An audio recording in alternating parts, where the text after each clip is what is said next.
Sierra de Historias, con Alberto Garín.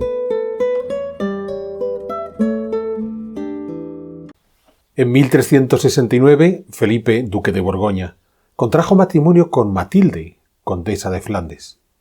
De esta manera se pusieron las bases del Estado borgoñón, que aspiraba a convertirse en un reino independiente entre Francia y el Sacro Imperio Romano-Germánico.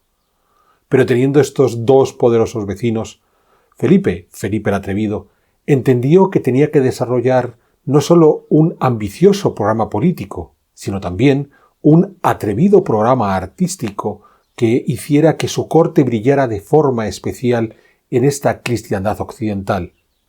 Es cierto que contaba con la ventaja de la riqueza del propio Flandes, pero además logró reunir a un grupo de artistas tanto en el terreno de la arquitectura como de la escultura o de la pintura, que lo que hicieron fue, aprovechando las técnicas y las soluciones estructurales, artísticas y de todo tipo que se habían venido desarrollando en el mundo gótico, aprovechar para lanzarse a sorprender al público, a llevar a cabo grandes alardes.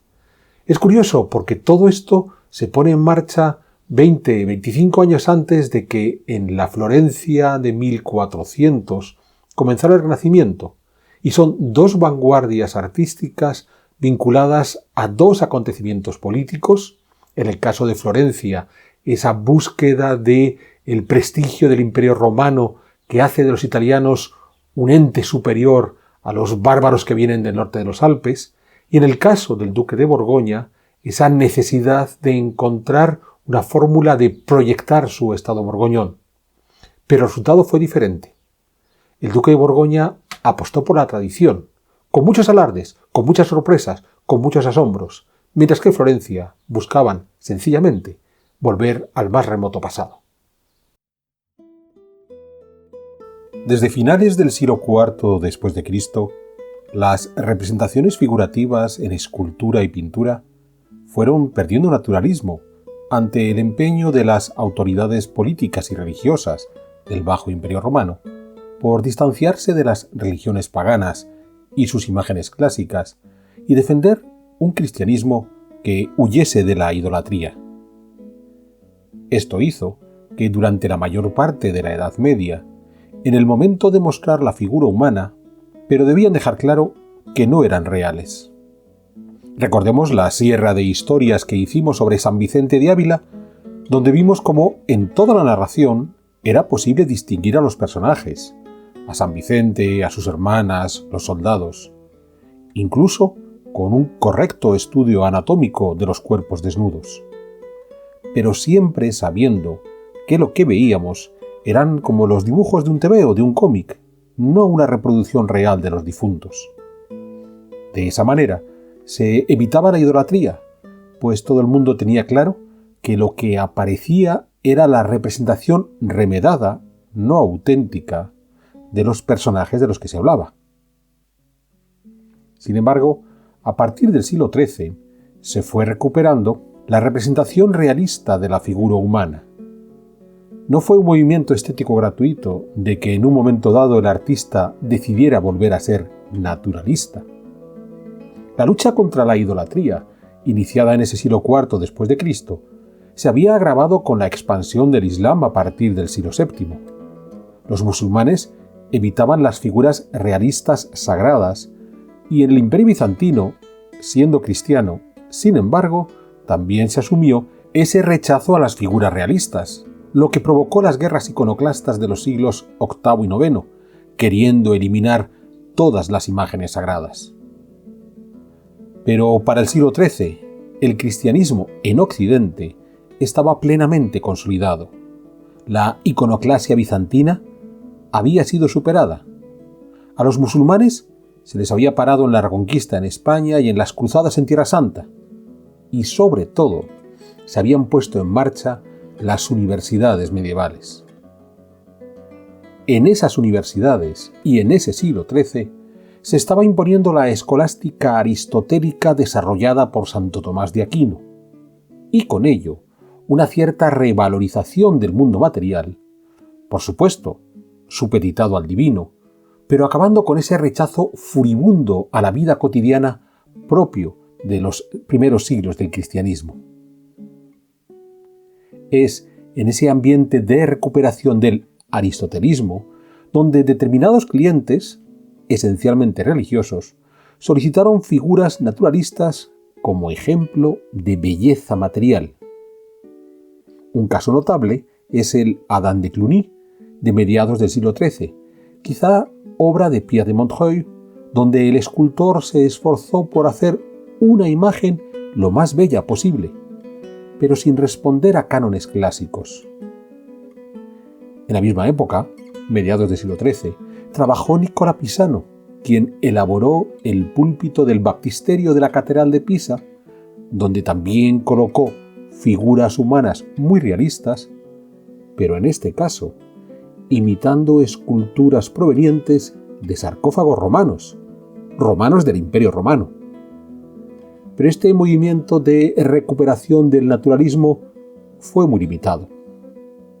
La mayor parte de la producción artística de estos tiempos seguía las fórmulas que llegaban desde la Alta Edad Media, evitando un exceso de realismo que pudiera llevar a la idolatría.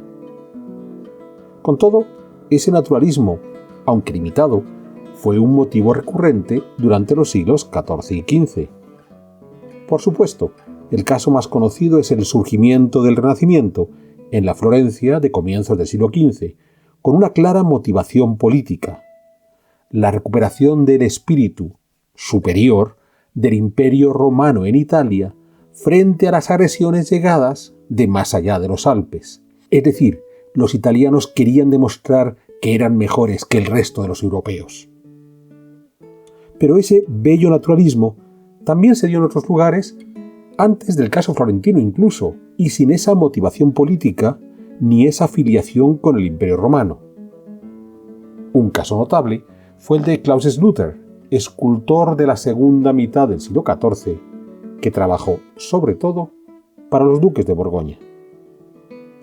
Tras la crisis provocada por la peste negra a mediados del siglo XIV, una de las regiones que se recuperó con cierta rapidez fueron los Países Bajos, donde había una serie de ciudades, Amberes, Brujas, que lograron dominar el comercio por los mares Báltico y del Norte y llegaron hasta el Mediterráneo. Para esos finales del siglo XIV, los duques de Borgoña eran también los señores de los Países Bajos, tras el matrimonio en 1369 del duque Felipe el Atrevido con Margarita, condesa de Flandes. De esta manera, se configuró un estado que aspiró a convertirse en un reino independiente entre Francia y el Sacro Imperio, algo que casi logró el bisnieto del duque Felipe, el duque Carlos el Temerario. Dentro del empeño por crear ese reino, ya desde los tiempos de Felipe el Atrevido, se puso en marcha un programa artístico áulico, y ahí es donde entró la figura de Claus Sluter. Este escultor había nacido hacia 1350 en la ciudad holandesa de Haarlem. Es posible que en su juventud trabajara en la corte del rey Carlos V de Francia en el castillo de Vincennes, la gran residencia que el monarca francés se estaba haciendo remodelar a las afueras de París, al este de la capital. Pero desde 1383, Claus Sluter entró al servicio del hermano de Carlos V, Felipe el Atrevido, duque de Borgoña, instalándose en la capital borgoñona, Dijon. Allí, en 1385, Sluter pasó a formar parte del equipo que trabajaba en la cartuja de Champmol, cerca de Dijon, bajo la dirección de Jean de Marville. La cartuja de Champmol estaba llamada a convertirse en el panteón de los duques de Borgoña. Jean de Marville también había trabajado con Carlos V antes de entrar al servicio del duque de Borgoña.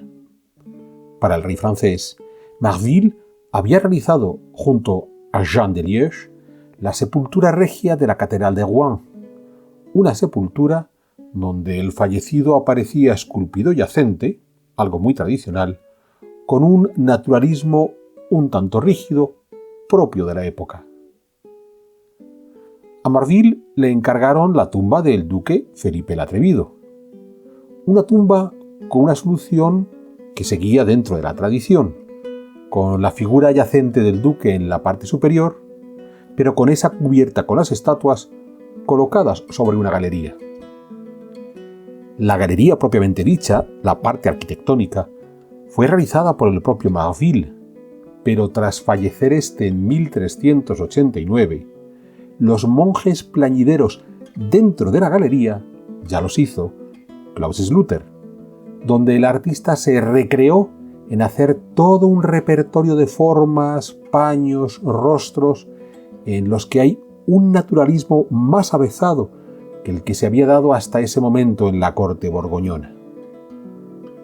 Es posible que ese naturalismo bello fuera del gusto del duque Felipe el Atrevido, quien, como decíamos antes, había puesto en marcha un programa áulico, aprovechando la bonanza económica de los Países Bajos, un programa encaminado a convertir sus dominios en un reino, por lo que apostó por unas nuevas formas artísticas, en cierta medida rompedoras, que colocaban a la corte borgoñona a la vanguardia del arte europeo.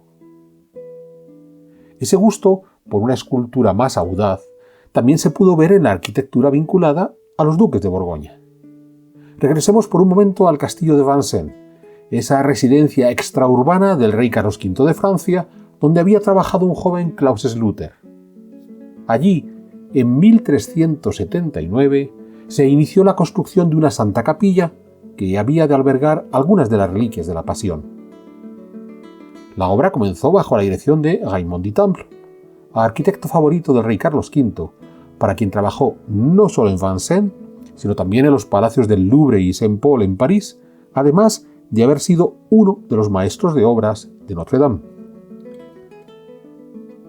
Hemos de recordar que todo el reinado de Carlos V de Francia transcurrió durante una parte de la Guerra de los 100 años. Carlos V hubo de asumir el trono cuando su padre, Juan II, fue tomado prisionero por los ingleses tras la batalla de Poitiers de 1356.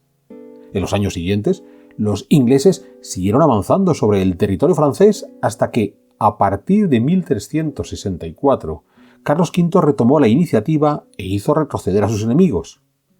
Pero además de recuperar buena parte del territorio, lanzó un ambicioso plan de construcción de fortificaciones militares.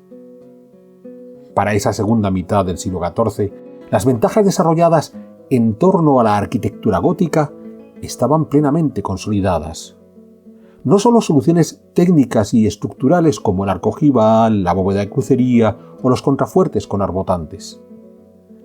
También, y esta es la parte menos visible pero más importante, la especialización de la mano de obra y la talla en serie, que, por ejemplo, le permitió construir a Carlos V muy rápidamente sus fortificaciones. Habiendo logrado ese dominio tanto en la técnica constructiva como en la gestión de la obra, la siguiente etapa pasaba por hacer unas obras más atrevidas, más decoradas, más alambicadas, y es algo que podemos ver en la Santa Capilla de Vincennes.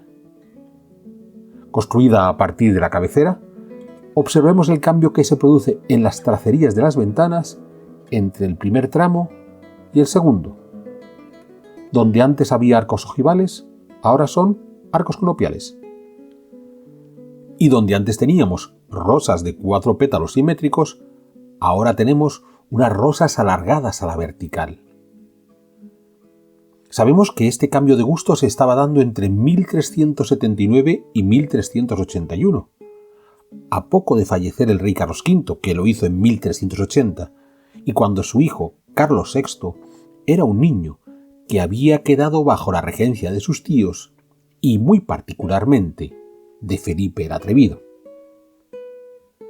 Es posible que este tipo de alardes técnico-decorativos ya se hubieran podido dar antes e incluso fuera de Francia, pero lo interesante es que a partir de la Santa Capilla de Vincennes, esas formas más atrevidas se convirtieron en una seña de identidad de la arquitectura borgoñona, como ese naturalismo bello, sensible, que había llegado a la escultura y que demostraba cómo no solo los artistas de esa corte borgoñona eran capaces de esculpir bien, sino que además apostaban por dotar de sentimientos a sus estatuas. En esta búsqueda de alardes arquitectónicos, uno de los ejemplos más significativos fue la bóveda de la escalera exterior del Palacio del Duque de Borgoña en París, construida entre 1409 y 1411, siendo Duque de Borgoña Juan Sin Miedo. Lo que podía haber sido una bóveda de crucería con sus nervaduras, se convirtió en una serie de ramas de árboles entrecruzados. El roble, símbolo del duque Felipe el Atrevido, el espino, que representaba a la esposa de Felipe, Margarita de Flandes, y el lúpulo, motivo de Juan Sin Miedo, hijo de Felipe de Matilde, y por tanto el resultado de entrecruzarse el roble con el espino. Pero más allá de toda esta simbología, que había de ser reconocible para los contemporáneos del Duque de Borgoña, lo interesante es que todas esas ramas son nervios y por tanto tienen una función estructural y no solamente decorativa. Es decir, no se limitaron a solucionar un problema técnico, sino que aprovecharon para poner la técnica al servicio del discurso político. Esa capacidad para aprovechar las innovaciones técnicas y ponerlas a jugar a favor de un arte más rico, más cargado de detalles, también se dio en el campo de la pintura y en ese mundo flamenco borgoñón. En 1420, por tanto, poco después de concluirse la Torre de Juan Sin Miedo en París, Georges Bidge, un rico comerciante flamenco y por tanto súbdito del Duque de Borgoña, encargó a los hermanos Van Eyck el políptico de Gante, también conocido como la adoración del Cordero Místico. No vamos a entrar aquí en toda la simbología recogida en ese cuadro, que merecería una sierra de historias para él solo, pero sí vamos a rescatar dos ideas clave. La primera, el uso del óleo, una técnica que ya existía desde la plena Edad Media, pero que había sido poco utilizada. Es ahora, con el trabajo de los Van Eyck, cuando comienza a popularizarse. Ese uso del óleo, y esta es la segunda idea clave, permitió enriquecer los detalles de lo representado en el cuadro. Tengamos este concepto claro. Al mismo tiempo que estaban trabajando los Van Eyck, en Florencia se había puesto en marcha el Renacimiento, que en el campo pictórico pasaba por la recreación de la realidad de la manera más fidedigna posible, para lo que se apoyaron sobre los estudios de perspectiva realizados por Brunelleschi. Es decir, estos primeros pintores florentinos del 480 buscaron la manera de trasladar la realidad, que es tridimensional, al lienzo, que es bidimensional, sin dejar de ser fidedignos. En Flandes no tenían esa preocupación por lograr esa recreación lo más fidedigna posible de la realidad, sino que aprovechando que manejaban el óleo, pudieron llegar a un nivel de detalle en sus cuadros que los hacían más realistas, aunque luego las figuras estuvieran desproporcionadas o la volumetría fuera irreal. Es lo mismo que hemos visto antes en la escultura. Los florentinos de comienzos del siglo XV querían hacer cuerpos proporcionalmente perfectos, como se hacían en el Imperio Romano, mientras que los artistas borgoñones como Claus Sluter buscaban hacer estatuas que se parecieran al original, aunque no fueran canónicas, perfectas. El resultado fue una moda que, en paralelo al Renacimiento florentino, partiendo desde Borgoña, se expandió por el noroccidente de Europa hasta llegar a la península ibérica. Esta revolución borgoñona, y más concretamente flamenca, había arrancado del interés de los duques de Borgoña por engrandecer su figura frente a los reyes cristianos a los que aspiraban a igualar. Muy pronto, esos reyes de la cristiandad latina se enamoraron de las modas flamencas. En su caso, no porque necesitaran engrandecer su imagen, ellos ya eran reyes, sino porque esa vanguardia flamenca tenía una serie de ventajas. La primera ventaja, se apegaba a las tradiciones. La arquitectura gótica que se había hecho hasta entonces seguía siendo arquitectura gótica, pero más recargada. La pintura no era necesariamente más realista, evitando la idolatría, pero sí más detallista, ofreciendo la posibilidad de mostrar más riqueza o símbolos. La segunda ventaja: no se trataba de establecer un marco artístico cerrado, como se estaba haciendo en Italia, donde desde mediados del siglo XV comenzaron a elaborarse tratados de cuál era el arte correcto. Lo que aquí se propuso en Flandes fue aprovechar las mejores técnicas y ser creativos dentro de las tradiciones. Y la tercera ventaja es que, al no haber ese marco constreñido, cada corte y prácticamente cada cliente supo adaptar ese gusto por los alardes a sus circunstancias propias.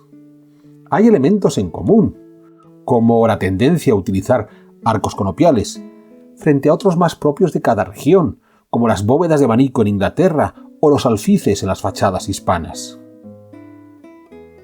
Eso explica por qué, cuando los historiadores del arte se enfrentan a toda esta producción artística que va de finales del siglo XV a comienzos del XVI, han tenido que utilizar un sinfín de etiquetas. De la más genérica del gótico internacional, sobre todo para la pintura, a otras más regionales como el gótico flamígero, más habitual en Francia, el perpendicular para el mundo británico, el plateresco para los territorios hispanos, al tiempo que aparecían prerrenacimientos por todos lados, porque no se puede concebir que si en Italia en el siglo XV ya se hacía renacimiento, en el resto de Occidente no se hiciera algo que se ha visto como avanzado o progresista. Cuando en realidad lo que tenemos, y hemos de insistir en esta idea, fue un programa político, el de los duques de Borgoña, que facilitaron una serie de innovaciones artísticas para epatar a sus contemporáneos desde finales del siglo XIV a mediados del siglo XV. Unas innovaciones artísticas que gustaron en las otras cortes de la cristiandad latina, hasta el punto de ser adaptadas gracias a esa singular combinación que permitió seguir usando las fórmulas tradicionales, pero ahora enriquecidas con todo tipo de alardes, cada cual el que quisiera.